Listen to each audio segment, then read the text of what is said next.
Well, what kills great businesses, if you look at, I do believe in looking at history. I like to study failure, actually. And my partner says, all I want to know is where I'll die, so I'll never go there. And we want to see what has caused businesses to go bad. And the biggest thing that kills them is complacency. I mean, you want a restlessness, a feeling that, you know, that somebody's always after you, but you're going to stay ahead of them. You always want to be on the move. And when you've got a great business, you know, like Coca-Cola, which is, there aren't any like Coca-Cola, but you really, the danger would always be that you rest on your laurels. But I see none of that, obviously, at Coca-Cola. But that is the key, to compete the same way when you've got 1.8 billion servings being sold daily as when you were selling, you know, 10 a day. And that restlessness, that belief that tomorrow's more exciting than today, you know, you just have to have it permeate the organization. What brings you the most satisfaction beyond family? Well, my greatest satisfaction is just staying in good health. I mean, when you're 86, I mean, you look at this a little differently. So you're in good health? Oh, yeah. I mean, I enjoy every day. I enjoy... What is it that you enjoy? Well, I enjoy running Berkshire. I mean, if you get right down into my psyche, I mean, that's what I want to be. Yeah, no, it's been my painting for 50 some years. I get to paint what I want. I don't have to do, you know, follow what Wall Street is telling me to do next quarter or something like that. So I own the brush, I own the canvas, and the canvas is unlimited. Now that's a pretty nice game, and I get to do it every day with people I like. I don't have to associate with anyone that causes my stomach to churn. You know, if I were in politics, I'd have to smile at a lot of people that I want to hit. You know, you just don't talk to them. It's really, I've got a good deal. I'm hanging on to it. You will move in the direction of the people that you associate with. So it's important to associate with people that are better than yourself, and actually the most important decision many of you make, not all of you, will be the spouse you choose.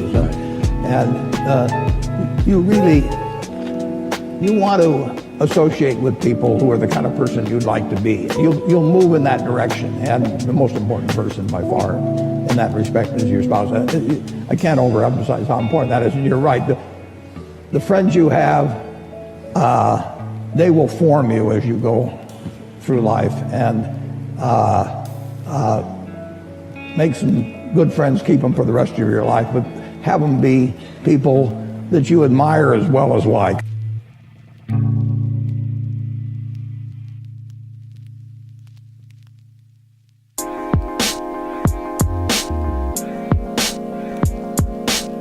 Courageous leadership.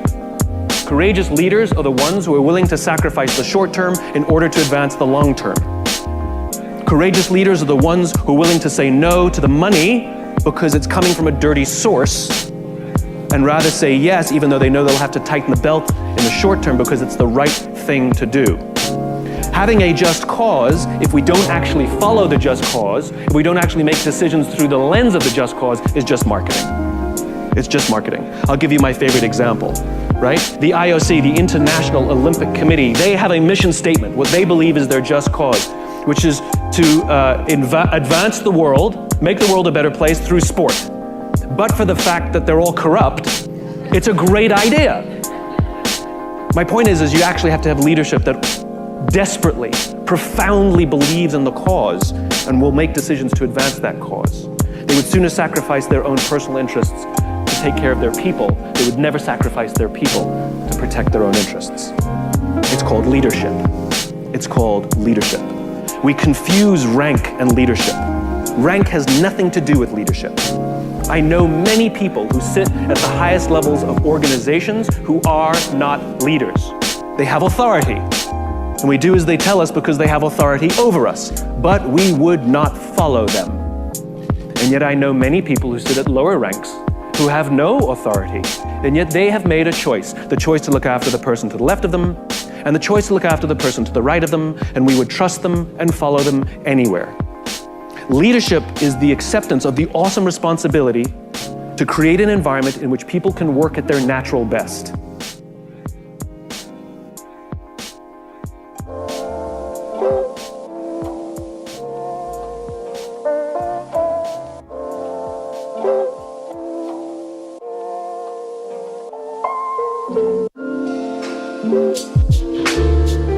a lot of folks look at me, and some people assume that I'm a risk taker. Oh, he loves risk. He loves taking no risk, no reward, and all this.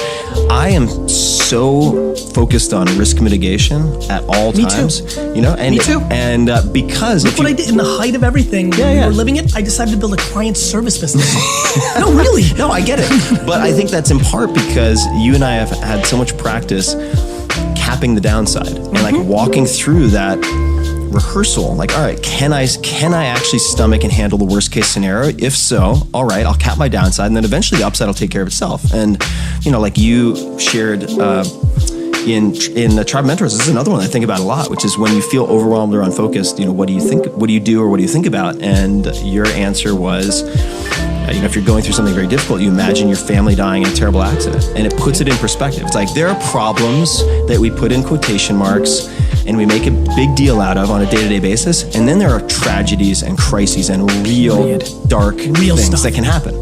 And when you put it in perspective, you're like, oh yeah, like whatever, getting my coffee 20 minutes late and it's cold, maybe not a big deal. Like maybe that should not occupy any of my mind. Lost a huge account. Yeah, lots of millions of account. dollars. Yeah.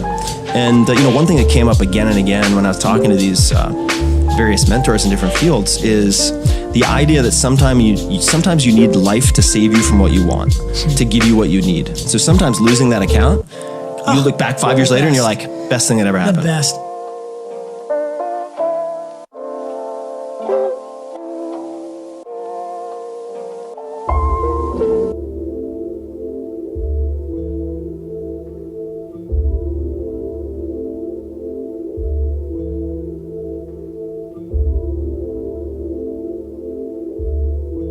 Small wins matter. I mean, we sometimes think that an epic life occurs one sunny Friday afternoon when the stars line up and something revolutionary occurs. And what I'm suggesting to you with great love and great respect is a great life is built not by revolution. A great life is built by evolution. Small and steady wins the race.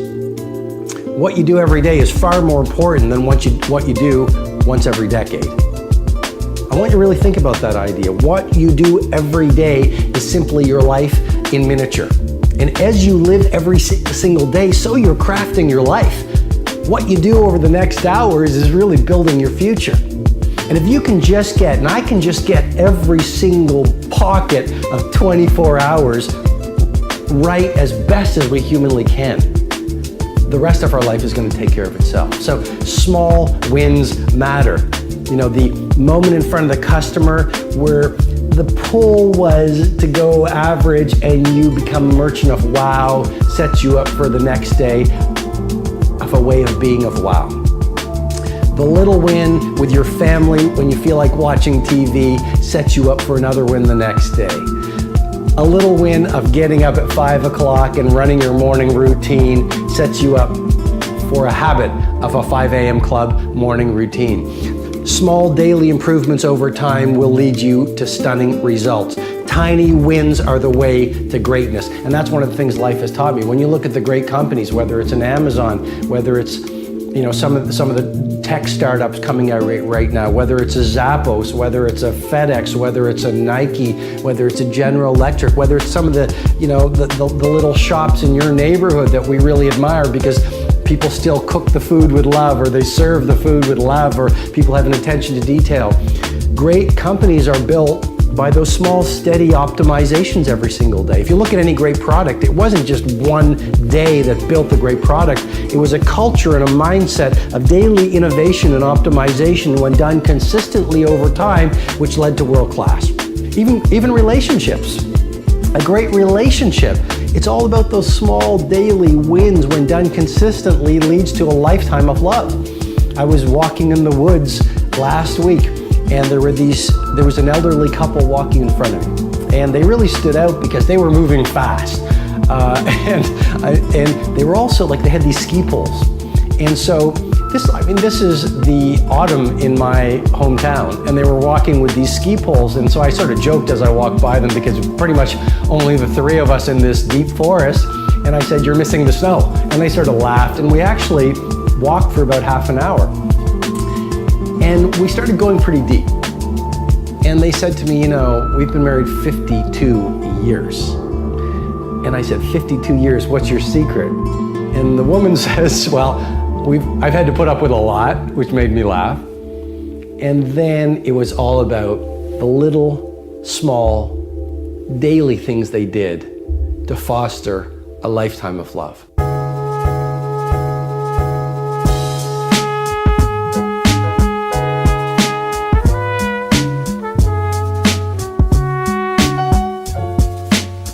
You see, Barack and I were both raised by families who didn't have much in the way of money or material possessions, but who had given us something far more valuable. Their unconditional love, their unflinching sacrifice, and the chance to go places they had never imagined for themselves. My father was a pump operator at the city water plant, and he was diagnosed with multiple sclerosis when my brother and I were young. And even as a kid, I knew there were plenty of days when he was in pain. And I knew there were plenty of mornings when it was a struggle for him to simply get out of bed. But every morning, I watched my father wake up with a smile, grab his walker, prop himself up against the bathroom sink, and slowly shave and button his uniform. And when he returned home after a long day's work, my brother and I would stand at the top of the stairs of our little apartment, patiently waiting to greet him, watching as he reached down to lift one leg and then the other to slowly climb his way into our arms. But despite these challenges, my dad hardly ever missed a day of work. He and my mom were determined to give me and my brother the kind of education they could only dream of.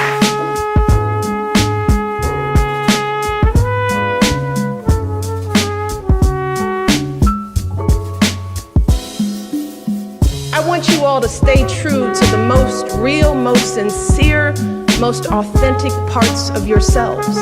I want you to ask those basic questions. Who do you want to be? What inspires you? How do you want to give back? And then I want you to take a deep breath and trust yourselves to chart your own course and make your mark on the world.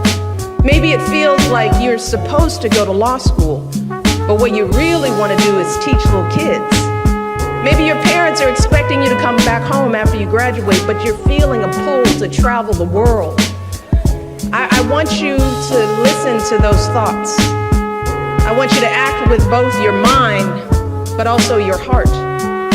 And no matter what path you choose, I want you to make sure it's you choosing it and not someone else. We learned about dignity and decency, that how hard you work matters more than how much you make, that helping others means more than just getting ahead yourself. We learned about honesty and integrity, that the truth matters, that you don't take shortcuts or play by your own set of rules. And success doesn't count unless you earn it fair and square.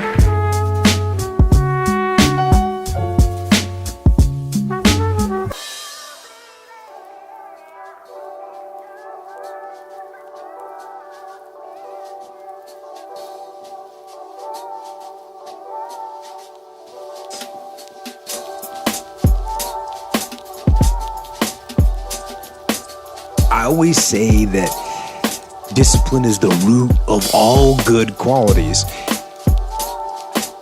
but you have to absolutely apply it to things outside of just waking up early. It's everything. It's working out every day, making yourself stronger and faster and more flexible and healthier. Discipline is eating the right foods to fuel your system.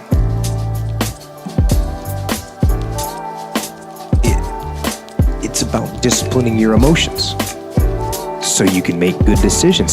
It's about having the discipline to control your ego so your ego doesn't get out of hand and control you. It's about treating people the way you would want to be treated. And doing the tasks that you don't necessarily want to do, but that you know will help you or help your team. It's about facing your fears. It takes discipline to face your fears so you can conquer them. And that's what discipline is. Discipline means taking the hard road, the uphill road, to do what's right for yourself and for other people. It's so often the easy path that calls to us to be weak for that moment, to break down for that moment, to give in to the desire and the short-term gratification. But the discipline will not allow that. The discipline calls for strength and fortitude and will. It won't accept weakness. It won't tolerate another breakdown.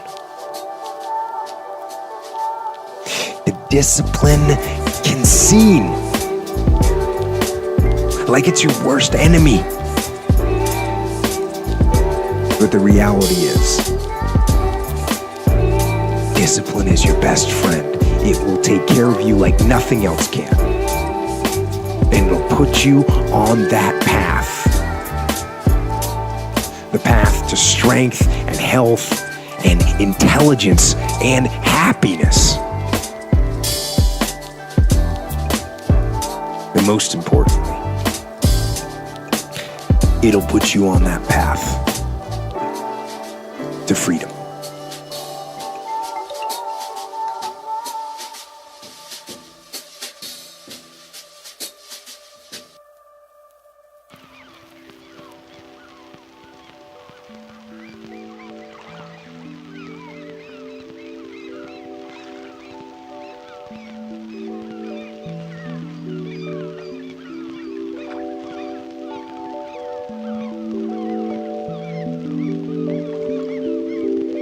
If you're giving a great customer experience, there's the only way to do that is with happy people.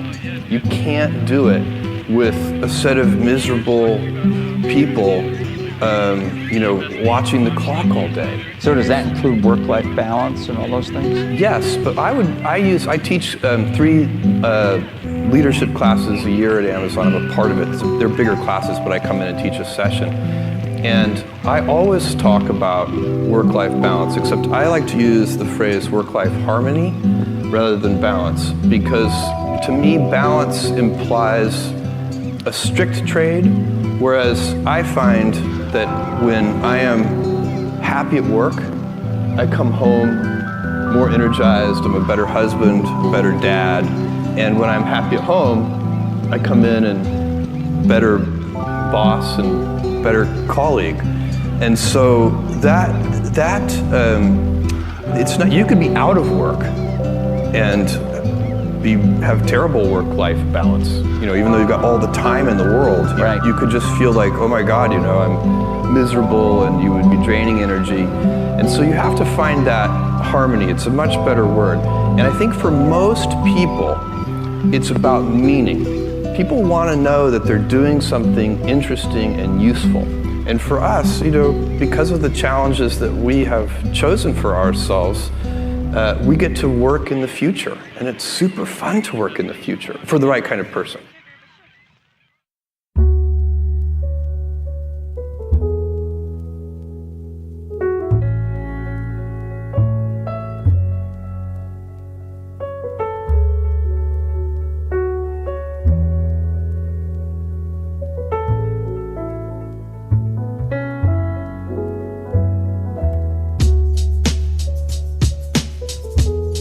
For both good and bad luck.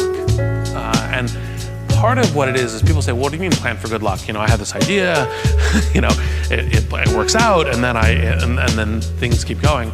Well, good luck actually comes in opportunities that you don't normally you don't normally see. So for example, PayPal started as a encryption on mobile phones company.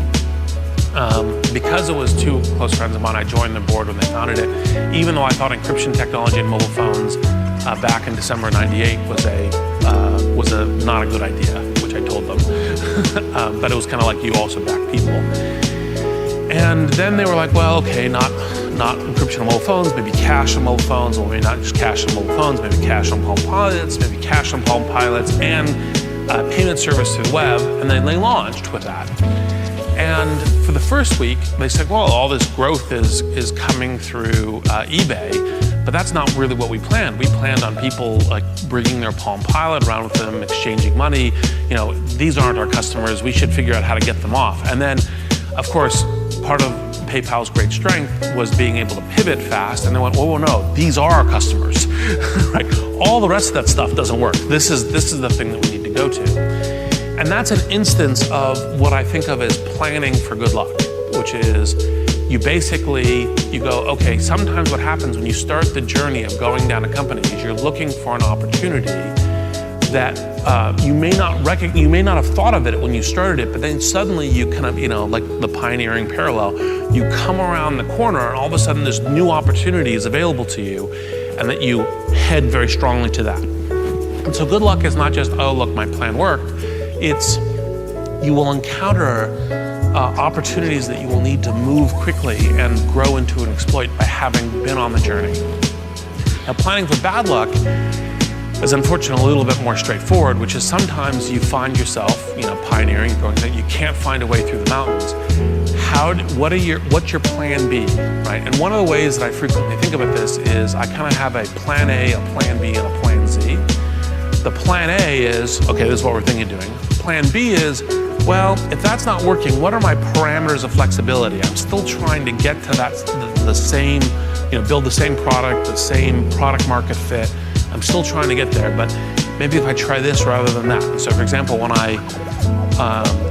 we launched LinkedIn, our hope was that people would just invite each other and the invitations would work and it would grow into a big network and that would be all we need to do in order to grow the network. Well, as it turned out, we launched the network and a couple weeks later, we're growing at 2,000 people a week. And I was like, well, that's not fast enough.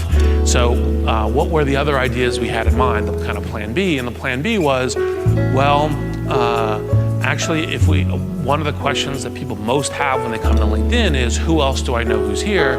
So why don't we build an address book utility that allows people to say, okay, how do I quickly find out who else do I know who's here? I upload my address book, I see who's here. We invented that whole pattern, and that caused our growth rate to go from 2,000 a week to I think it was about 20,000 a week, right? So, and that's, without that, I don't know if we would have succeeded. Maybe other plan Bs would have worked. And then plan Z is what happens when it's just not working at all, right? It's kind of the lifeboat plan. And that's part of how you plan for both good and bad luck.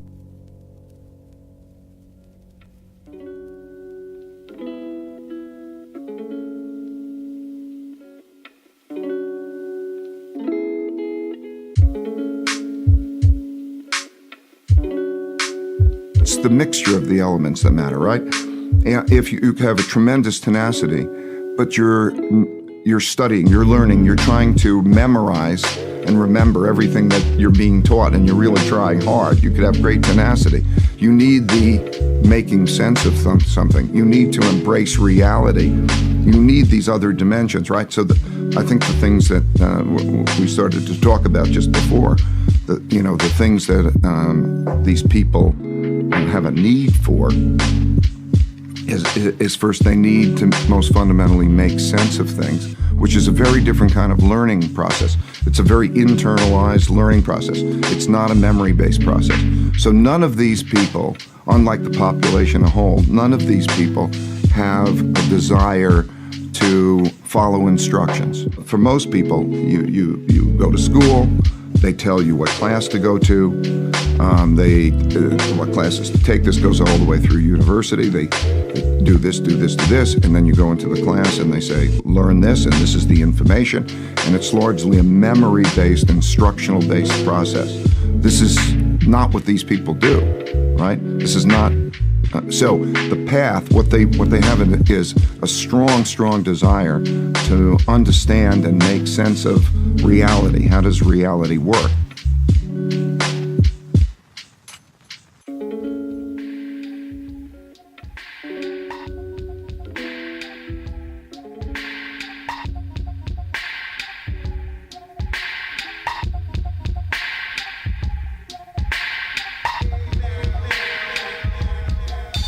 Hunger is a very, very powerful motivator.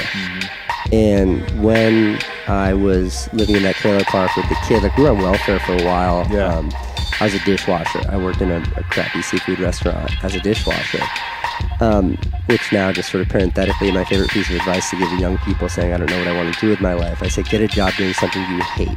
Because the fastest way to figure out what you love and where you want to be in life is by spending a lot of time doing something you hate. So it's miserable. Yeah, so, spending 50 hours a week scrubbing pots and pans was like, I was just in my head the whole time fantasizing about what I want to do in life. I was making enough to like feed my kid and pay my, I think it was $300 in rent, $300 a month rather, the mortgage on my trailer.